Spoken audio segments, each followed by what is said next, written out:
I mean, I don't know from a Judaic point of view on warfare, what is written down about it and what you can do and can't do. But obviously I know from an Islamic point of view that you're not allowed to kill people indiscriminately.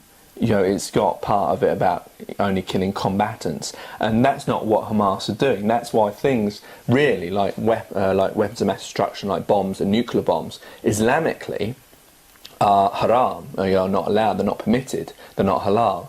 They're not permitted because they do kill indiscriminately. You can't control them precisely enough unless it's targeted. But obviously bombs aren't. They drop on buildings and you kill more than just one person, and that's not allowed in Islam. So what Hamas is doing is un-Islamic. Obviously I don't know from a Judaic point of view whether there is mentioned about how you should fight or not. Obviously it's mentioned in the Quran that how you should and shouldn't.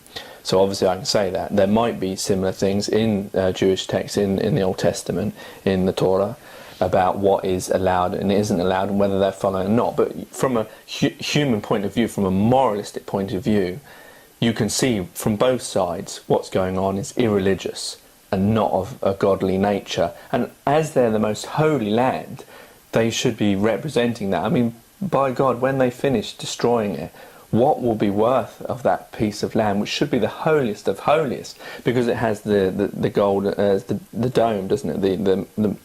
The Muslim famous mosque. It has doesn't it have the wall, the Wailing Wall, and it also has the connections to Bethlehem and Jerusalem with Christ.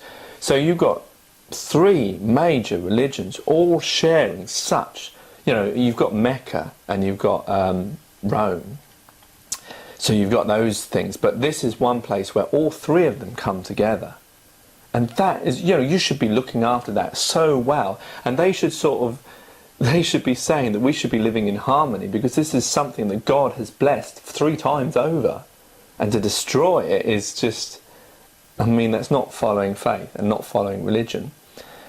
So it's interesting how this is reported in the media, and how there are different arguments for both sides, but clearly it can be seen that both sides are not following. They could not. You can't sort of say one is right and one is wrong. I think you can easily say both are wrong, and it's very difficult to say who's more wrong than the other.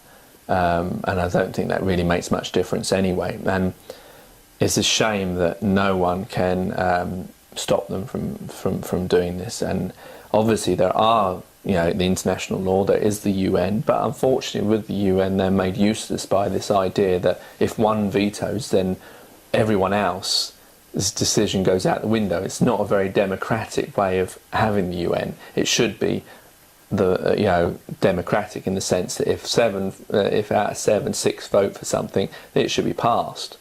And that's always been the problem with America and them not wanting to get involved because of their Jewish influence in the States, that they're not going to get involved.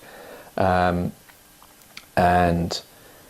you know, this will be the big thing, you know, because everyone thinks that President-elect Barack Obama is going to be the one to change everything, because they've seen films like 24 and, you know, Denzel Washington playing the president and things like that, and they got this image of this man, especially from 24, of him being really moral, and he's going to, because the way he's spoken, and he's going to change everything. But it's not going to be that easy, because unfortunately, once he steps into that role, he's shackled by what he has to do and what is from his predecessors and what is his situation, however good he might really be. We'll find out. If he's lucky, this whole issue will have finished before he gets in.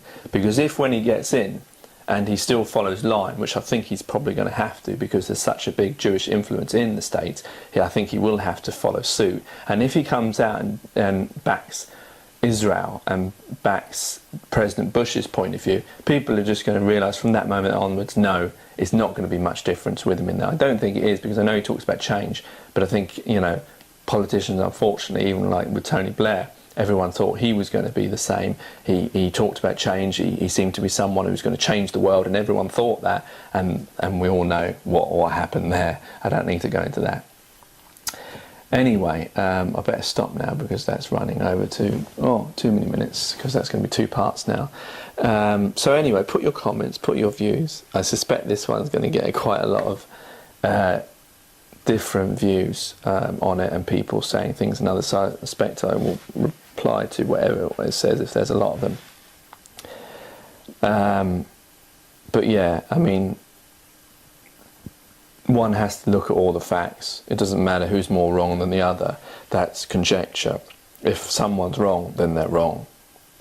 And only those who are really right, which you can see and feel when someone is, if someone didn't do anything and it happened to them, then, and that's the way it should be.